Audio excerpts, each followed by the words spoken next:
ओम शांति। आज है 9 मई, शिव बाबा की साकार मुरली।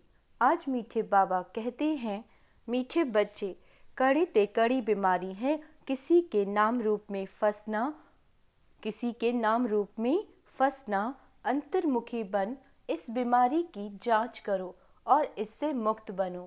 प्रश्न: नाम रूप की बीमारी को समाप्त करने की युक्ति क्या है? इससे नुकसान कौन कौन से होते हैं? उत्तर: नाम रूप की बीमारी को समाप्त करने के लिए एक बाप से सच्चा सच्चा लव रखो। याद के समय बुद्धि भटकती है, देहधारी में जाती है, तो बाबा को सच सच सुनाओ। सच बताने से बाबा क्षमा कर देंगे।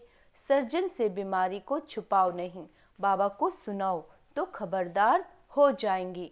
बुद्धि किसी के नाम रूप में लटकी हुई है तो बाप से बुद्धि जुट नहीं सकती।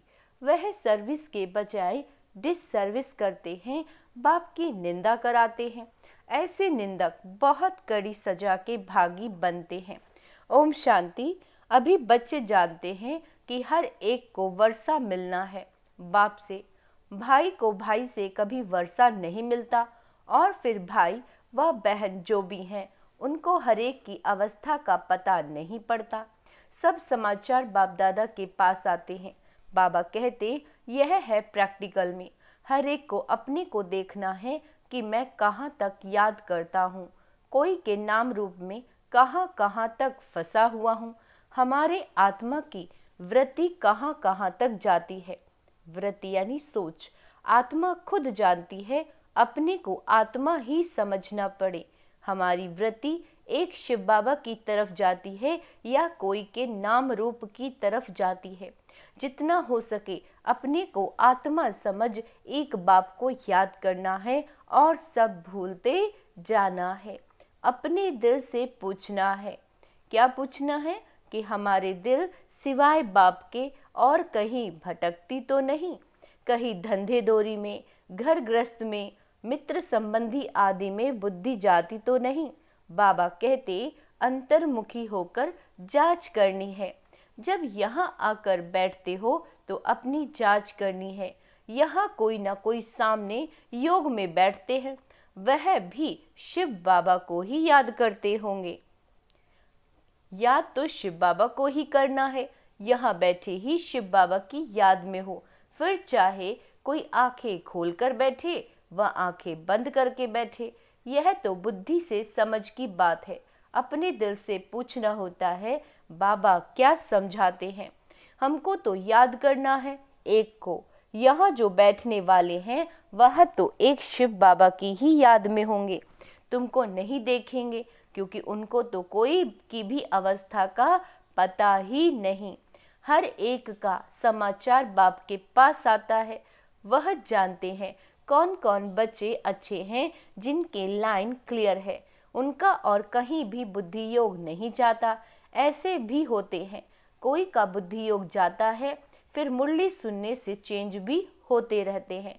फील करते हैं कि यह तो हमारी भूल है, हमारी दृष्टि वृत्ति हमेशा बरोबर रॉन्ग थी, हमारी दृष्टि वृत्ति बरोबर रॉन्ग थी, अब उनको राइट करना है। बाबा कहते, रॉन्ग वृत्ति को छोड़ देना है। यह बाप समझाते हैं, भाई भाई को नहीं समझा सकते, बाप ही देखते हैं इनकी वृत्ति दृष्टि कैसी है। बाप को ही सब दिल का हाल सुनाते हैं, बाप को ही सब दिल का हाल सुनाते हैं। शिव बाबा को बताते हैं तो दादा समझ जाते हैं। हर एक के सुनाने से, देखने से भी समझते हैं। जब तक सुने नहीं तब तक उनको क्या पता कि यह क्या करते हैं। एक्टिविटी से, सर्विस से समझ जाते हैं कि इनको बहुत देह अभिमान है, इनको कम, इनकी एक्टिविटी ठीक नहीं है, कोई ना कोई के नाम रूप में फंसा रहता है। बाबा पूछते हैं, कोई की तरफ बुद्धि जाती है? कोई साफ बताते हैं, कोई फिर नाम रूप में फंसे हुए ऐसे हैं जो बताते नहीं, अपना ही नुकसान करते हैं। बाप को बतलाने से उनकी क्षमा होती और फिर आगे के लिए संभाल करते हैं। बहुत हैं जो अपनी वृत्ति सच नहीं बताते, लज्जा आती है। जैसे कोई उल्टा काम करते तो सर्जन को बताते नहीं, परंतु छिपाने से बीमारी और ही वृद्धि को पाएगी। बाबा कहते यहाँ भी ऐसे हैं, बाप को बताने से हल्के हो जाते हैं, नहीं तो वह अंदर में रहने से भारी रहेंगे। बाप को सुनाने से फिर दोबारा ऐसे नहीं करेंगे, आगे के लिए अपने पर खबरदार भी रहेंगे। बाकी बताएंगे नहीं तो वह वृद्धि को पाता रहेगा।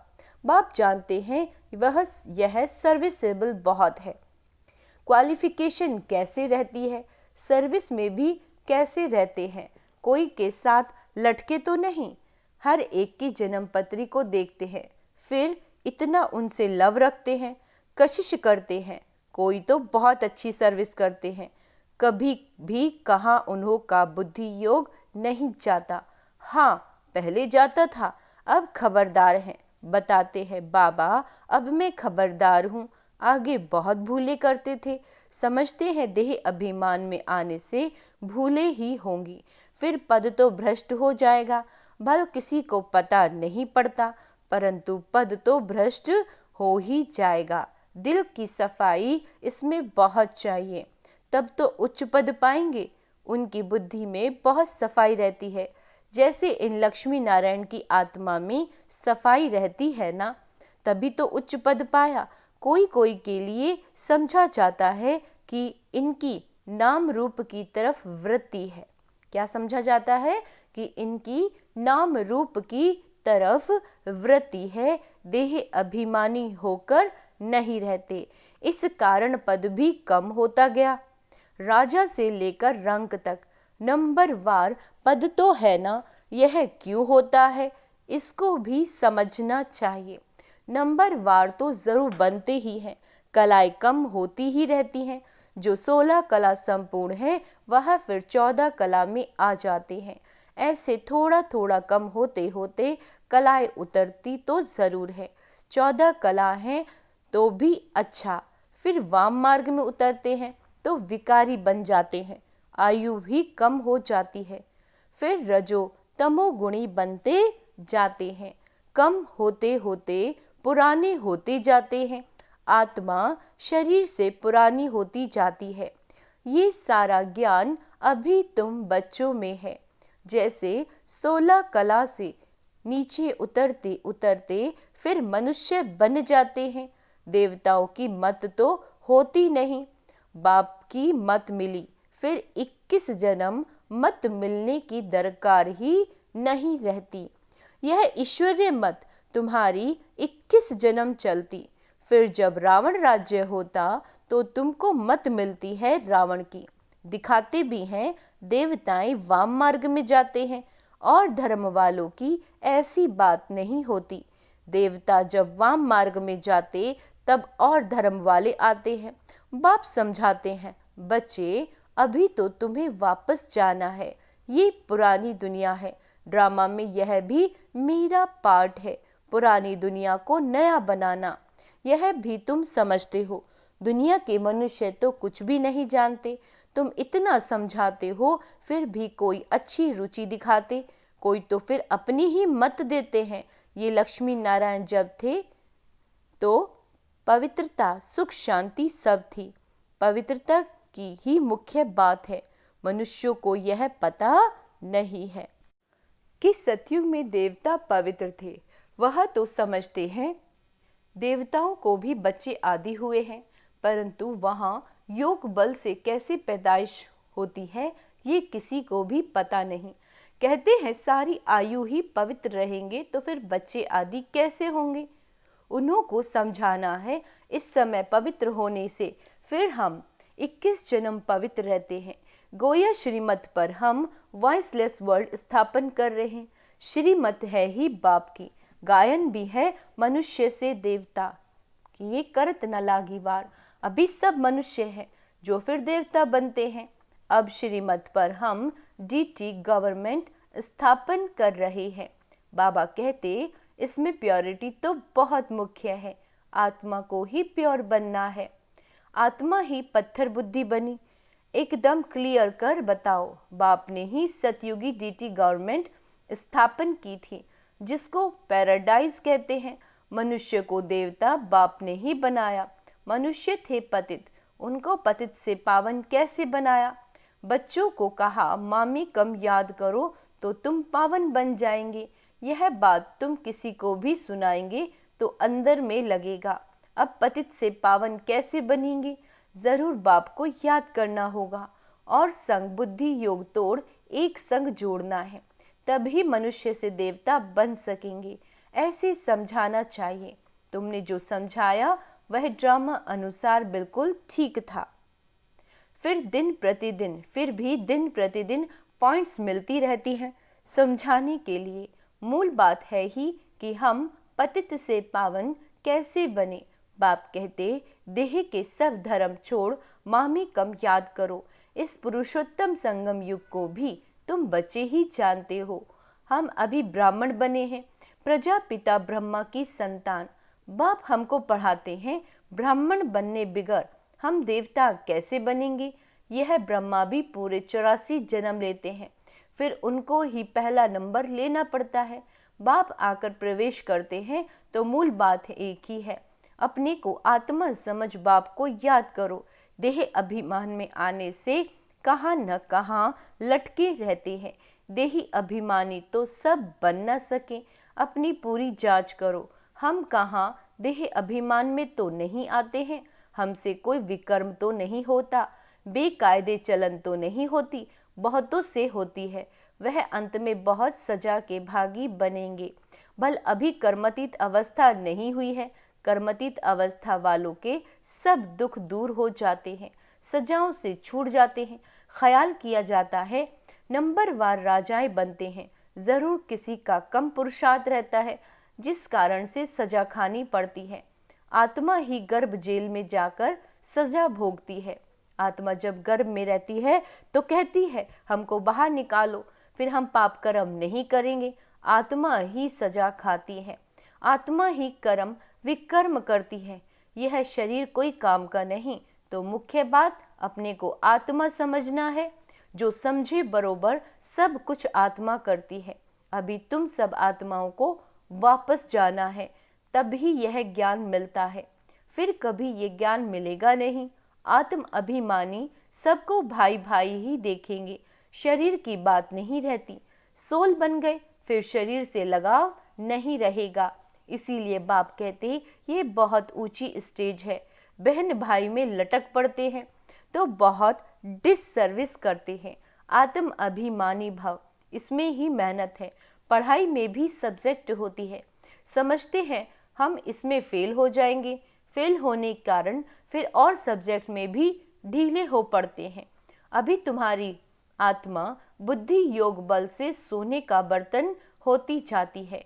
योग नहीं तो नॉलेज भी कम, वह ताकत नहीं रहती। योग का जौहर नहीं, यह है ड्रामा की नूंद। बाबा समझाते हैं बच्चों को अपनी अवस्था कितनी बढ़ानी चाहिए। देखना है हम सारा दिन में कोई भी बेकायदे काम तो नहीं करते। कोई भी ऐसी आदत हो तो फौरन छोड़ देना चाहिए, परंतु माया फिर भी दूसरे तीसरे दिन भुला देती है। ऐसी सूक्ष्म बातें चलती रहती हैं। यह है सब गुप्त ज्ञान, मनुष्य क्या जाने।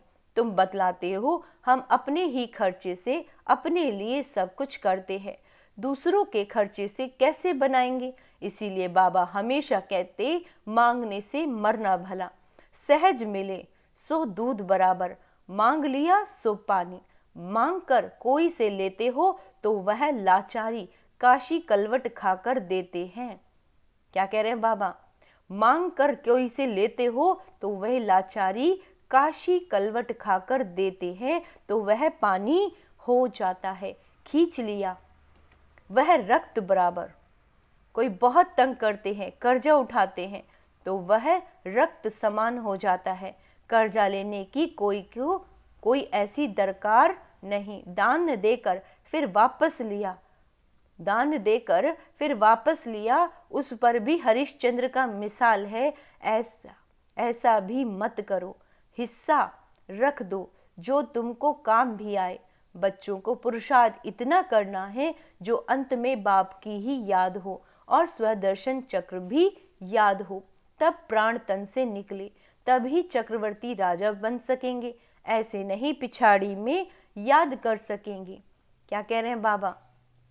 ऐसा नहीं पिछाड़ी में याद कर सकेंगे, उस समय ऐसी अवस्था हो जाएगी नहीं। अभी से पुरुषार्थ करते करते उस अवस्था को अंत तक ठीक बनाना है। ऐसा न हो कि पिछाड़ी में वृत्ति कहाँ और तरफ चली जाए, याद करने से ही पाप करते रहेंगे। तुम बच्चे जानते हो पवित्रता की बात में ही मेहनत है, पढ़ाई में इतनी मेहनत नहीं। इस पर बच्चों का ध्यान अच्छा चाहिए। तब बाबा कहते, रोज अपने से पूछो, हमने कोई बेकायदे काम तो नहीं किया, नाम रूप में तो नहीं फंसता हूँ, किसी को देख लट्टू तो नहीं बनता हूँ, कर्म इंद्रियों से कोई बेकायदे काम तो नहीं करता, पुराने पतित शरीर से बिल्कुल लव नहीं होना चाहिए, वह भी देह अभिमान हो जाता है, अनासक्त रहना चाहिए। सच्चा प्यार एक से, बाकी सबसे अनासक्त प्यार। भले बच्चे आदि हैं परंतु कोई में भी आसक्ति ना हो। जानते हैं ये जो कुछ भी देखते हैं ये सब खत्म हो जाएगा, तो उनसे प्यार सारा निकल जाता है। एक में ही प्यार रहे, बाकी नाम मात्र अनासक्त। क्या कह रहे हैं बाबा? बाकी नाम मात्र अनासक्त। अच्छा, मीठे मीठे सिकिला दे बच्चों प्रति माता पिता बाप दादा का याद प्यार और गुड मॉर्निंग। रूहानी बाप की रूहानी बच्चों को नमस्ते। हम रूहानी बच्चों की रूहानी बाप दादा को याद प्यार, गुड मॉर्निंग, नमस्ते मीठे बाबा, शुक्रिया बाबा, शुक्रिया। धारणा के लिए मुख्य सार, अपनी वृत्ति को बहुत शुद्ध और पवित्र बनाना है। अपनी वृत्ति को बहुत शुद्ध और पवित्र बनाना है। कोई भी बेकायदे उल्टा काम नहीं करना, बहुत खबरदार रहना है। बुद्धि कहाँ पर भी लटकनी नहीं है। सच्चा प्यार एक बाप में रखना है, बाप की सबसे अनासक्त नाम मात्र प्यार हो। आत्म अभिमानी स्टेज ऐसी बनानी है जो शरीर से भी लगाव ना हो। हम रूहानी बच्चों की रूहानी बाप दादा को याद प्यार, गुड मॉर्निंग, नमस्ते मीठे बाबा, शुक्रिया बाबा। वरदान है, स्वराज्य के संस्कारों द्वारा भविष्य राज्य अधिकार प्राप्त करने वाली तकदीरवान आत्मा भव। स्वराज्य के संस्कारों द्वारा भविष्य राज्य अधिकारी प्राप्त करने वाली तकदीरवान आत्मा भव। बहुत काल के राज्य अधिकारी बनने के संस्कार बहुत काल भविष्य राज्य अधिकारी बनाएंगे। अगर बार बार वशीभूत होते हो, अधिकारी बनने के संस्कार नहीं है, तो राज्य अधिकारी के राज्य में रहेंगे, राज्य भाग्य प्राप्त नहीं होगा। तो नॉलेज के दर्पण में अपने तकदीर की सूरत को देखो। बहुत समय के अभ्यास द्वारा अपने विशेष सहयोगी कर्मचारी व राज्य कारोबारी साथियों को अपने अधिकार से चलाओ, राजा बनो, तब कहेंगे तकदीरवान आत्मा। स्लोगन, साकाश देने की सेवा करने के लिए बेहद की वैराग्य वृत्ति को इमर्ज करो। अच्छा, ओम शांति। आज का स्वमान अभ्यास करेंगे। मैं बेहद की वैरागी आत्मा हूँ, मैं तकदीरवान आत्मा हूँ।